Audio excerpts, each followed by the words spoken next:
Hello and welcome. In this video, I'll be going through the history of all the kings of Argentinor in chronological order. So without further delay, let's begin. The first person to be crowned king went by the name Ormero. Now, just as a side note, the name Ormero is an anagram for Romero, based off of John Romero, who is the co-founder of id Software and was one of many people who designed Doom and Wolfenstein back in the day. King Ormero was crowned as the official leader of the Argentine people right after their victory against the Ancestrals. From the Wraith's magic, the first people of Argenta would be created. During the early stages, there weren't that many of them, and they weren't skilled in combat, so they retreated towards the mountains. It was there in the mountains where they learned how to make weapons and armor, and once their population had reached a sufficient level, they would then go to war against these Ancestrals to become the leaders of the planet. And of course, they succeeded. Now, while it doesn't say within the Codex entry, it is safe to assume that Ormero was already the unofficial leader of their tribe, and once they claimed victory, he would be officially crowned king and be responsible for how the civilization would continue from then on. The next king that would take the throne was named Etrex. Now, in the lore, it says that Etrex took the throne during the time of grief. There is no other reference to this time of grief, but my theory is that Etrex took the throne shortly after the death of King Ormero, and since Ormero was the first king and was very instrumental in leading the people of Argenta into a new age of civilization, it actually makes sense that they'd mourn his loss as a collective race. Now, shortly after Etrex became king, the Khan Maker, along with the Makers, would present themselves to the people of Argenta. They would bring with them gifts and promises that the people of Argenta could simply not refuse. Now, before the arrival of the Makers, the Argenta were worshipping the elemental wraiths, which they referred to as the First Ones. These wraiths naturally look quite savage and demonic. The Argenta would regularly offer them tribute to make sure the wraiths never turned on their subjects. But I need to make a mention that throughout all of the lore, it never says that the wraiths ever harmed or killed anyone. It only mentions that the people were fearful of these creatures, yet they have never harmed or hurt anyone. In fact, the wraiths would willingly offer wraith energy to the people of Argenta. So yes, the wraiths were good as far as we know. But then came these beautiful beings with angelic wings, bodies covered in white porcelain exteriors, and a warm radiance that the people of Argenta had never seen before. But not only that, they brought with them gifts of technology. These gifts would advance their species forward. Now, as an example, the people of Argenta mastered the use of teleportation using sentinel energy. These technologies not only helped them build their infrastructure, but also significantly increased their quality of life and the strength of their military. The Makers asked for one thing in return: obedience. And as a bonus, the Makers gave them a promise that would revolutionize their entire outlook on life. The Makers promised them an afterlife, a place within the heavens where the obedient servants of the Makers would go to live eternally alongside their family, friends, and others of their species, free from the burdens of mortality. With gifts such as these, something that the elemental wraiths never provided, Etrex and his people would happily accept this gift with open arms. That would then secure their future for thousands or potentially millions of years. The Makers would become such an integral part of their life, their culture, and religion that the iconographies and statues of these Makers would be erected on every single piece of land that the Argenta would claim, even in their most sacred of places and temples. Now, the next part is where it gets tricky in the lore.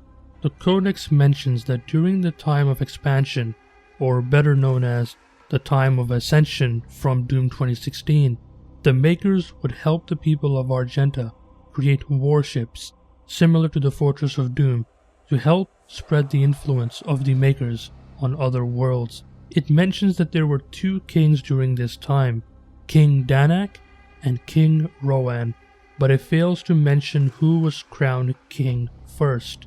But after digging around and cross-referencing a lot of codex entries, I believe I have the actual solution.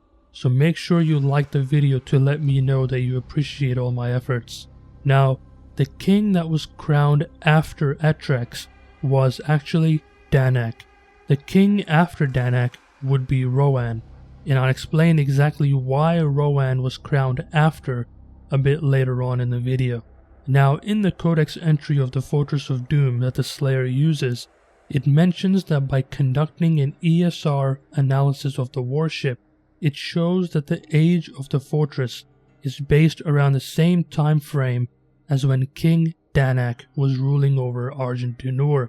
But what does this actually mean? This means that it took the people of Argenta a very long time to integrate all of this new technology from the makers into their daily lives. It took them enough time for King Etrex to pass the mantle of king onto another and pass away. But this actually makes sense. With technology this advanced, it is not going to be understood overnight. But there is a major problem. The Slayer arrived on Argentinor around the time of King Novik, and Novik would not be crowned until a very long time later. Yet the Fortress of Doom has the symbols of the Slayer all over it. Now, is that an oversight? Possibly. But I believe I have a better theory. We know that the Slayer rose through the ranks of the Knight Sentinel army. These fortresses were given to the commanders of the army, so that they may take their loyal soldiers to the far reaches of the galaxy to spread the word of the makers. Now, of course, by the time the Slayer arrives in Argentinor, these fortresses were already constructed, and they did not need to construct any more, as they had already settled on many different planets. My theory is that the Slayer was gifted one of these fortresses, and it was then retrofitted to have its own symbol all over the ship. So, I guess a real-life example of this is if you were gifted a rare muscle car, and the paint was changed according to what you like. The exterior will look new, but the heart of the car will still be from the year it was built, because you have to remember, every major individual, like a king or a commander, has their own unique symbol. So for example, this is the symbol of King Novik, and this is the symbol of Commander Valen, and this is why the Slayer's symbol was added to his ship, no matter how old the ship might be. It's because he earned his position. That is all. Now moving on to the next king in our lineup. As I said previously, the next king after Danak was named Rowan. King Rowan was leading the people of Argenta well after the age of Ascension, where the people of Argenta had already settled on other worlds, like the polar Arctics on Earth or the lost city of Hebeth on Mars. It was during King Rowan's reign that the Khan Maker would approach him with the prophecy that she had heard of. This was the same prophecy that Davoth, the Dark Lord, implanted in the mind of the Khan Maker. It was at this stage the Dark Lord's plan for vengeance was starting to take shape. The Khan Maker approached King Rowan, telling him about the prophesied destroyer, but she was smart because she did not use the word destroyer. Instead, she used the word the malicious one. Now, some of you might be asking why. Well, the destroyer was prophesied to bring about the destruction of the makers only, more specifically the Khan Maker. The current Khan Maker had already been ruling her race for a very long time. She did not want to lose her power, and she did not want to tell the people of Argenta the truth. So, she lied and named him the malicious one. She told the people of Argenta that this malicious one is carrying the impurities within their bloodlines that needs to be cleansed. The only way it could be cleansed was through the divinity machine. So, the divinity machine was constructed. Then, the Khan Maker indirectly threatened the people of Argenta as follows. The divinity machine, a great tribute by Maker Scholaris, would help us to cleanse any impurities from our flock, ensuring our continued prosperity in this world and in the Maker realm that awaited in the afterlife. The malicious one, if not exhumed from our ranks, would jeopardize our safe passage to the heavenly realm of Urdak. So yes, she used her influence within their religion to enforce the idea that if this malicious one is not found, then none of the Argenta would ever see heaven. Now, it goes on to say that the Dark One would not arrive for many generations to come. Remember, the Doomslayer arrived around the early stages of King Novik's reign, but this was enough time for the people of Argenta to slowly forget about this prophecy. The only people that would remain vigilant were the Khan Maker and the Hell Priests. Now, before I move on to the next king, remember how I mentioned that I looked through all of the codex entries to confirm that Rowan came after Danak? Well, in the following codex entries, it mentions as follows. What Hell saw that day was the beating heart of the free people of Argentinor. They did not flinch in the face of their own certain death.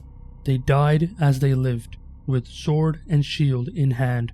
Urdak, too low a place to house such giants. Theirs would be the fate of warrior gods, remembered for all time.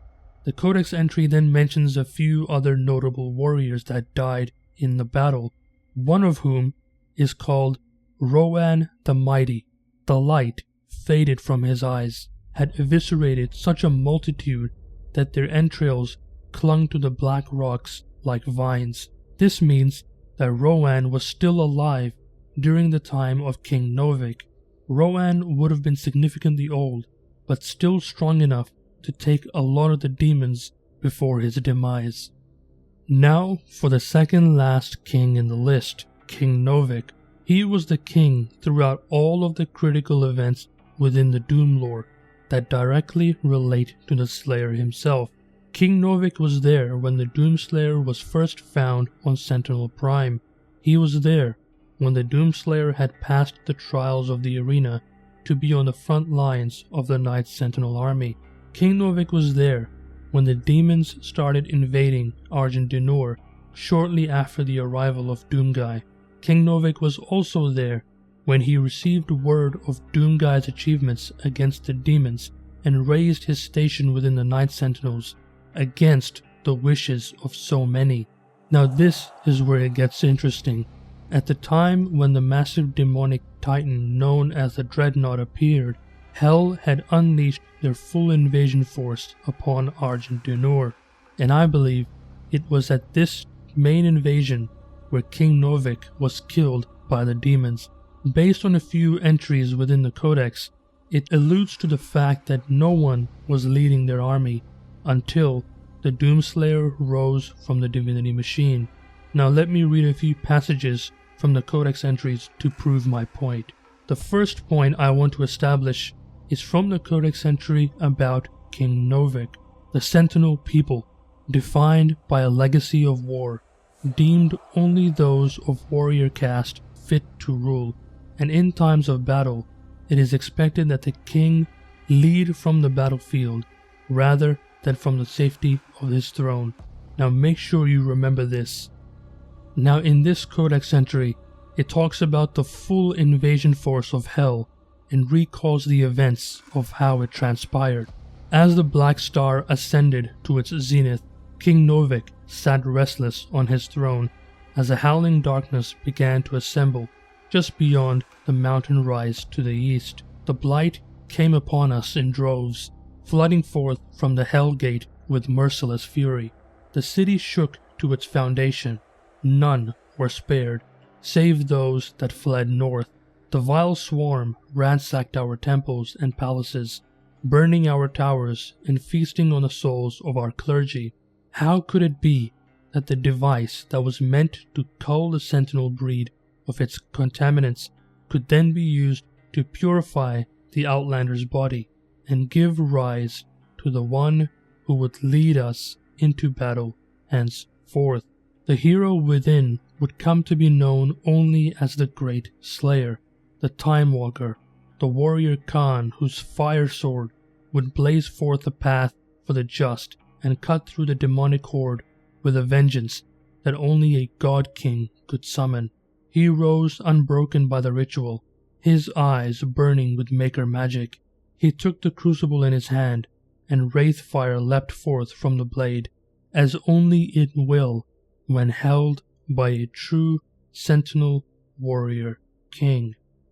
Now finally, to finish off the video, if you haven't guessed by now who the final king of Argentinor was, it was none other than the Doomslayer himself.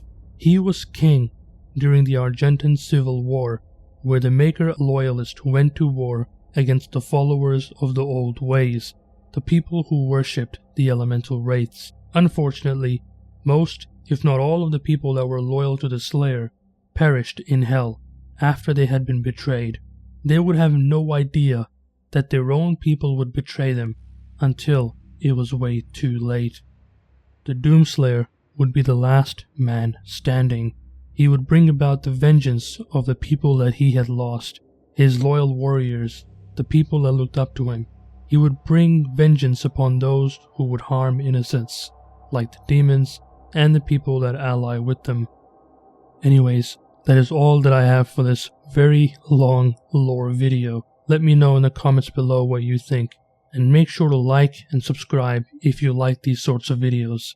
Anyways, I will see you in the next video.